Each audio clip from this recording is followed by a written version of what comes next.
EnglishMinds podcast. Absolutely. Sometimes the most important lessons are the ones that hit close to home. Today, we're diving into discipline and how to manage it without burning out. Welcome back to the English Minds podcast. I'm Liam, and this is Luna. Today's episode is special, personal even. We're here to share real-life English conversations and lessons. Glad you joined us. Let's get honest about something. Yes, one missed day, and suddenly it feels like failure. That cycle of guilt and overthinking starts. It's easy to blame ourselves, thinking we lack discipline or motivation. I used to feel the same. We live in a culture that craves quick results. Change your life fast. Wake up early. Master a language in weeks. It's everywhere. At first, it feels motivating, but trying to keep up can make you crash. I've been there many times. Right. Discipline doesn't have to feel harsh. It's not pushing to extremes, but creating sustainable habits, ones you can do even on tough days. That's the focus of today's episode. Exactly. I thought something was wrong with me. Why couldn't I stick to my plans? I believed it was willpower or motivation. But now I see, it wasn't me, it was the method. Discipline isn't about punishment. And when something is doable, you keep doing it. That's where change actually happens. Think about this. One small thing you can do daily, even if you don't feel your best. It could start everything. We'll share 5 micro habits that helped us stay consistent when life got messy, stressful, or unpredictable. These habits are simple, almost too simple, but they're powerful because they're doable. Yes. Plus, we've made a free downloadable PDF with vocabulary, reflection prompts, and mini exercises for comprehension and grammar. That way, you can get even more from today's session. Later, we'll be joined by Crystal for a vocabulary breakdown of today's episode. She'll explain key English words and phrases. It's a bonus for learners wanting to dive deeper. For years, I thought discipline meant pushing big. Consistency required extreme effort. Huge promises to ourselves often led to failure, breaking routines and trust in ourselves. You'll find the link in the episode description. Ready to release the pressure and build discipline differently? Let's start. Here's the first micro habit that changed everything for me. At first, I didn't get it. One day I thought, don't write 2 pages, just 1 sentence. And I did. That small step started a rhythm. The next day, 3 sentences.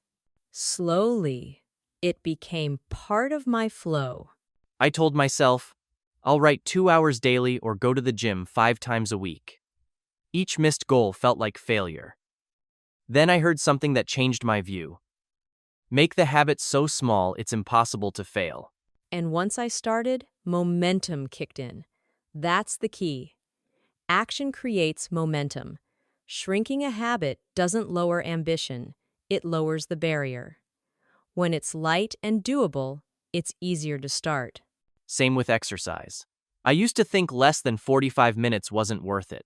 Shrinking it to just 2 minutes of stretching removed pressure. No guilt, no failure. Exactly. After I began showing up a little each day, something surprising happened. I became aware of how I talked to myself, how often I apologized unnecessarily. Small awareness grows into big change. Once you start, you see you're not lazy. You've just been overloaded. If consistency is hard, don't do more, do less. Make it ridiculously easy. 1 push-up. 1 new English word. 1 deep breath before checking your phone. Awareness of this habit is the first step. Real change starts when we stop apologizing for being ourselves. That's how small actions create meaningful discipline. Even when I hadn't done anything wrong, I used to say, sorry for everything. Sorry I'm late. Sorry, I talked too much. I thought it was polite, but it was shrinking myself. Sending a message that I was in the way. Then someone told me, Don't say sorry, say thank you instead. That small change shifts everything in how you feel and how others perceive your confidence. That hits. I used to say sorry in work emails, even when it wasn't necessary. Like, sorry to bother you, or sorry for the late reply, even if it was just an hour. Over time, it made me feel smaller, like I had to apologize for existing. Exactly. It moves the energy from guilt to gratitude. Tiny adjustments like this build a very different mindset. And honestly, it helps your English sound more confident and natural too. Now, instead of, sorry I'm late, I say, thank you for waiting. Instead of, sorry I'm talking too much, I say, thank you for listening. It doesn't just sound better, it actually feels better. And here's the beautiful part. Once you stop shrinking yourself and stop apologizing for taking space, you start to feel more present, more alive, noticing what's already good around you. These real, kind phrases make communication feel human. Here's the micro habit. Notice your automatic apologies and gently replace them with thanks. It builds self-respect, and people will feel that positive energy from you. Without thinking, I paused, and this thought floated up. If this isn't life, I don't know what is. Since then, it became a quiet habit when coffee tastes just right, or when I hear birds while waiting at a traffic light. Then you realize maybe life doesn't always need fixing. Maybe it just needs noticing. That's exactly what happened to me one evening. Walking home, headphones in, tired from the day, sunlight hitting just right. Soft golden glow, warm even on a cool day. But it's the little things that stick. A 5-second pause, a deep morning breath, a song that hits right in the chest. Those moments are real anchors, especially for people trying to build discipline. Even when the world is chaotic, for a few seconds I feel okay. I pause and say it aloud or in my head. If this isn't life, I don't know what is.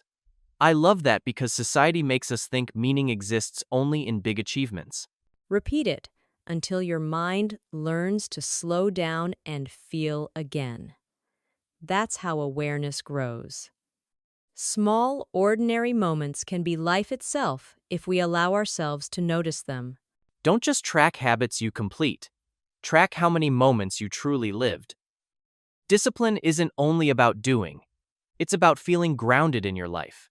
Next time something small feels good, even for 5 seconds, pause and say that line.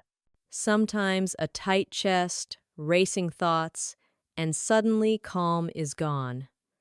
I used to think stress meant I was doing something wrong. Now I see it differently. For the longest time, I thought stress was the enemy. Maybe this is life. Those small, ordinary moments are exactly what we rush past. Once I noticed these little joys, I also noticed what pulls me away: stress, creeping in quietly. I remember a study where students were told, that fast heartbeat is your body preparing to perform. When they believed it, their performance actually improved. I'd ask, why am I like this? Why can't I stay calm like others? Then I heard an idea that flipped everything. It's not stress itself that hurts us. It's how we think about stress that matters. Exactly. Understanding this transforms your experience. It's wild how such a simple change in thinking can make such a big difference. It's incredible. Seeing stress as energy readying you to act, rather than an enemy, actually improves performance. That mindset shift changes everything. And that tiny mental shift is powerful. When you stop seeing stress as danger, you stop trying to escape it. You use it. You channel it. Ever since I heard that, I've started changing how I talk to myself when stress comes on. Instead of, ugh, I need to calm down, I say, my body is getting ready for something important. Instead of, I hate this, I say, this means I care. That pause, where you choose how to respond instead of reacting, is key. It shows up in conversations, tough decisions, and everyday moments when something pushes your buttons. So here's the micro habit. Don't push stress away immediately. Pause. Reframe it. Ask, what's this stress trying to tell me? Maybe it's excitement, growth, or fear that needs to be heard, not silenced. I've had that too. That urgency to respond felt like control. But now I see true control is in the pause. I've built a habit. When triggered, I give myself permission to wait. That brings us to one last habit, the one that made me more patient, calm, and proud of myself. I used to be quick with words. Too quick. Someone says something, and I snap back without thinking. Or an email upset me, instant reply, always regretted it. Here's the habit. Build a gap between the trigger and your response. Even a few seconds is enough. That space protects your relationships, your peace, and your future self. It's trainable like a muscle. I say, let me get back to you, or take a deep breath and sit with the feeling. That pause doesn't make you weak, it makes you wise. Respond instead of react. Stay aligned with the kind of person you want to be: calm, thoughtful, grounded. And if you've stayed with us this far, thank you. Today's episode was personal, reflective, but we hope it gave you peace and permission to go gently. Every time you pause, you build emotional discipline. To me, that's real strength. I love that. That's right. It's Crystal's vocabulary breakdown. Whether you're learning English or just love words with heart, she'll walk you through them. Take it away, Crystal. And now, it's time for one of our favorite parts of the show, slowing down to break down some beautiful words and phrases from today's episode. Thanks, Liam. And hello again, lovely listeners. I'm so glad you're still here. Let's take a quiet moment to explore some words and expressions you heard in today's episode. Thanks, Luna. I used to think I lacked discipline. It's okay to feel that way. It's not forever. I'll go slow, so you can follow, repeat, even whisper them back. First, a feeling many know. Lack. To lack something means you don't have enough, like motivation, time, or focus. Example, I used to think I lacked discipline. Say it with me gently. Let's say it together. She had the willpower to study every night. That's strength in quiet action. Next, a word about strength. Willpower. Willpower is your inner ability to do something hard, especially when you don't feel like it. Example, she had the willpower to study every night. Say it slowly. I always jumped between extremes. All or nothing. Balance is where the magic is. Now, a word about imbalance. Extremes. Extremes are the far ends doing too much or too little. We lose rhythm living there. Example, I always jumped between extremes. All or nothing. Whisper it with me. If you never rest, you'll burn out. Rest isn't weakness, it's fuel. Let's bring in something steady, consistent. Finally, a phrase we've all felt: burn out. To burn out means to be so exhausted mentally or emotionally that you feel empty. Example, if you never rest, you'll burn out. Now, something we often deal with. Unpredictable.